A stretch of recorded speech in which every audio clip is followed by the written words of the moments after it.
नमस्कार, myself doctor K S Meena, department of chemistry, MLV government college Bhilwara. First year के लिए gases stage वाला chapter हम लोग कंटिन्यू कर रहे हैं। तो इस चैप्टर में हम आज डिस्कस करेंगे आणविक वेगों का वितरण, distribution of molecular velocity. Gas के सभी अणु जब भी टक्कर करते हैं तो समान गति से गति नहीं कर पाते हैं, मानी कि उनकी जो गति होती है सभी की अलग अलग होती है। अणु की परस्पर और पात्र की दीवार पर टकराते हैं जब भी हो, उसके फलस्वरूप संवेग में जो चेंज होता है, मानी संवेग में जो परिवर्तन होता है, अर्थात कुछ अणु का वेग बढ़ जाता है और कुछ का अणु का कुछ का अंश या वेग है जो घट जाता है। अतः सभी अणु भिन्न भिन्न वेगों से गमन करते हैं, मानी प्रत्येक जो अणु होगा उसका गमन का वेग अलग अलग होगा और उसकी गतिज ऊर्जाएं भी अलग होगी। अणु के मध्य वेगों के वितरण को समझने के लिए जब प्रायिकता की बात करते हैं, प्रोबेबिलिटी फैक्टर की बात करते हैं, तो जैसी मैक्सवेल ने 1816 में एक नियम दिया कि जिसे आणविक वेगों के वितरण का नियम कहते हैं, law of distribution of the molecular velocity. इस नियम से ये स्पष्ट होता है कि गैस के अणु किसी भी दिशा में, मानी शून्य से लेकर अनंत तक, किसी भी वेग से गमन कर सकते हैं, यानी वेग भी उसका फिक्स नहीं होता, किसी भी वेग से वो गति कर सकते हैं। उसको अगर हम मैथमेटिकल फॉर्म में डिफाइन करें तो 1 dn/n dc = 4 m/2 rt 3/2 e mc² /2 rt c²। या n अणु की संख्या है उस गैस के पात्र में, जितने अणु की संख्या है, अणु का वेग c अणु का वेग है, डीसी वेग में अल्प परिवर्तन, डीसी मानी अल्प सांद्रता पर या मानी अल्प परिवर्तन वेग में किया जाता है।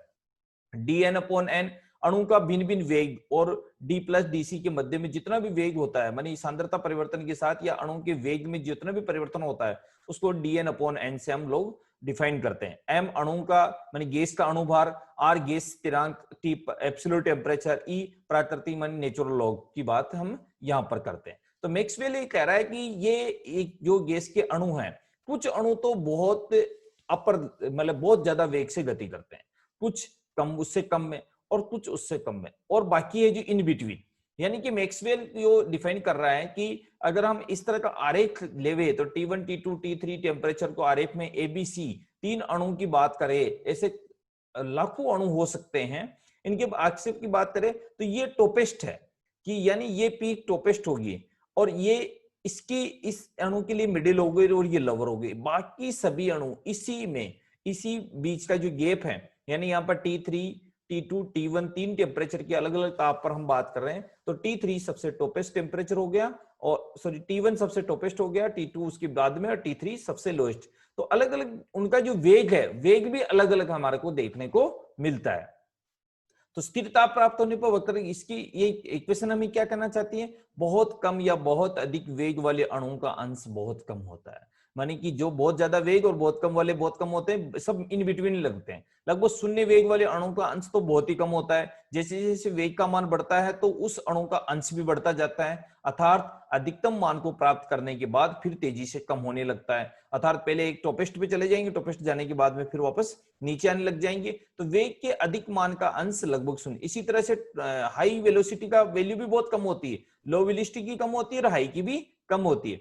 किसी ताप पर अधिकांश अणु का जो वेग होता है उसको हम मोस्ट प्रोबेबिलिटी वेलोसिटी कहते हैं, और वेग इस वेग के वक्र में माने टॉपेस्ट लेवल पे माने उच्चिष्ट स्थान प्राप्त के द्वारा हम इसको डिफाइन करते हैं। उच्चिष्ट के समीप वक्र असतत होता है अर्थात डिसकंटिन्यू होता है। अणु का प्रायिकता वेग, औसत वेग और जो है वो भी भिन्न भिन्न हमारे को देखने को मिलते हैं। यदि तीन तापों में T1 T2 T3 के वक्रों की तुलना करें तो हम देखते हैं कि अणु की प्रायिकता वेग का मान में क्या होती है, मान में वृद्धि होती है, माने alpha greater than alpha dash greater than alpha double dash.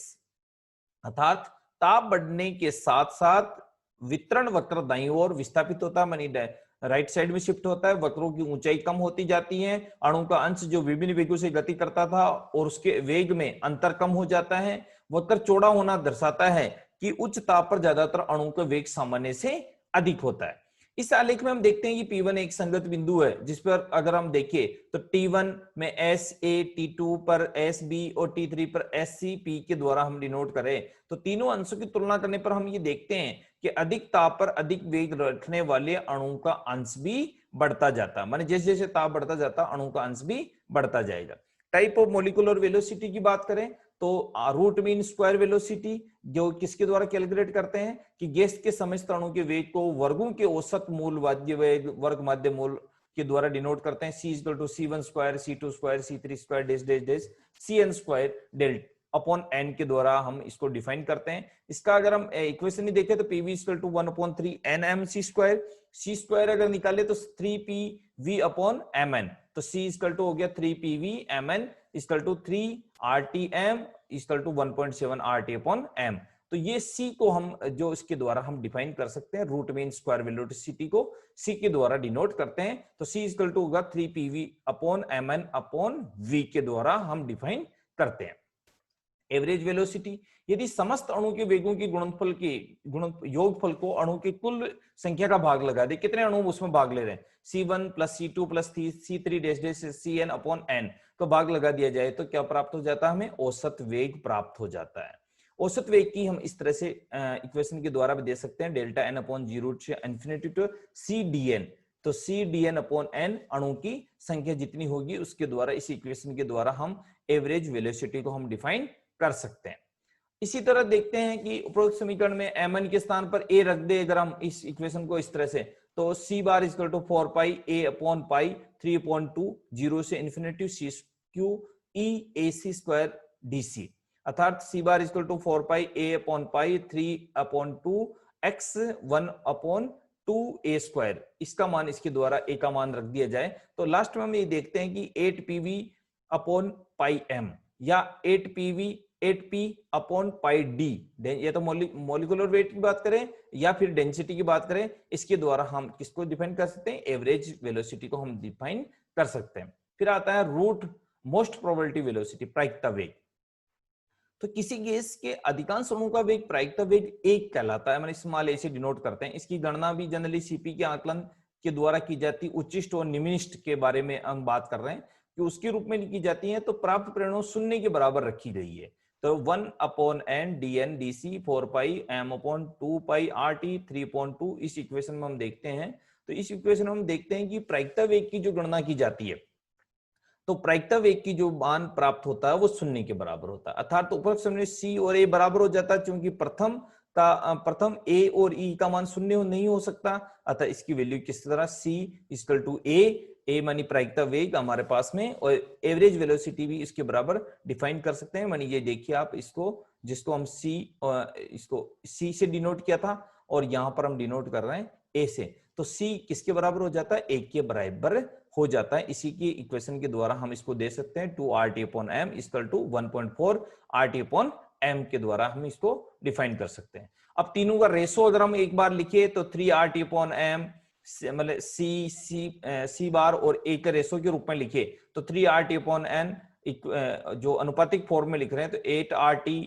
पाई M 2RTM, ये एग्जामिनेशन के अकॉर्डिंग ये इक्वेशन बहुत इंपॉर्टेंट है। इसके द्वारा कभी बार रेशो, इसका डायरेक्टली रेशो पूछ लिया जाता है, तो ये हम इसके द्वारा इसको डिनोट कर सकते हैं। CGS सिस्टम में अगर इसकी बात करें तो इसकी C की जो वैल्यू होगी वो R की हमें एक यूनिट पता होनी चाहिए जनरली कि R की यूनिट क्या होती है, R का मतलब वैल्यू क्या होती है, यूनिट क्या होती है, तो 8.314 10⁻⁷ आर्ग प्रति डिग्री प्रति मोल। इसी तरह C की वैल्यू अगर हम निकालते हैं तो इसके द्वारा 1.579 10⁻⁴ under the root of T upon M सेमी प्रति सेकंड के द्वारा हम डिफाइन करते हैं।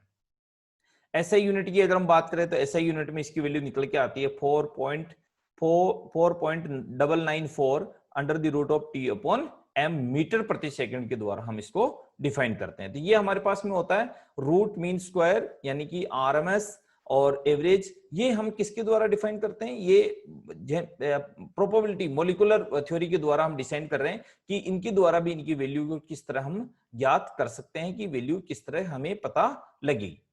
धन्यवाद।